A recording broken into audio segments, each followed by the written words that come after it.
رات کو سورت واقعہ پڑھو تمہیں کبھی فاقہ نہیں آئے گا۔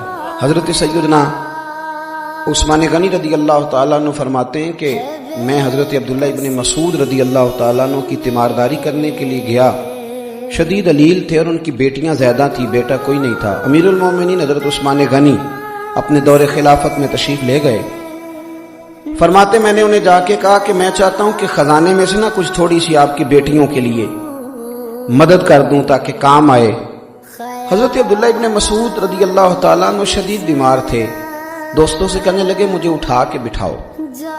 انہوں نے جب بٹھایا تو فرمانے لگے عثمان آپ جائیں، میں نے اپنی بیٹیوں کو خزانہ دے دیا ہے۔ عثمان غنی کہنے لگے آپ کے تو کوئی ظاہر ذرائع نہیں ہے تو کیا خزانہ دیا ہے؟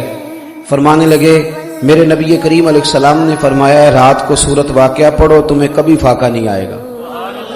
میں نے اپنی بیٹیوں کو یاد کرا دی ہے، میں نے اپنی بیٹیوں کو یاد، میری طرف دیکھیے، میں نے بیٹیوں کو سورت واقعہ یاد کرا دی ہے۔ تارے جھڑ سکتے ہیں، سورج ٹوٹ سکتا ہے، چاند اپنی جگہ چھوڑ سکتا ہے، پر مدینے والے محبوب کا فرمان غلط نہیں ہو سکتا، وہ کبھی فاقے نہیں آئیں گے۔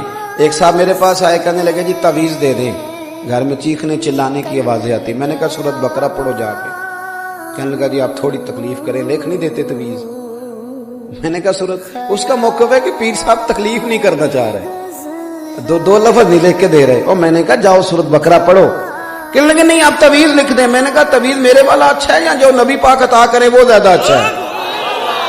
رسول کریم نے تعویذ دیا، فرمایا گھر میں سورت بقرہ پڑھو، جن کیا شیطان بھی تمہارے گھروں سے دوڑ جائے گا، پر وہ پڑھنی پڑتی ہے، وضو کرنا پڑتا ہے، 2.25 سپارے ہیں، تھوڑا گھر میں بیٹھنا پڑے گا۔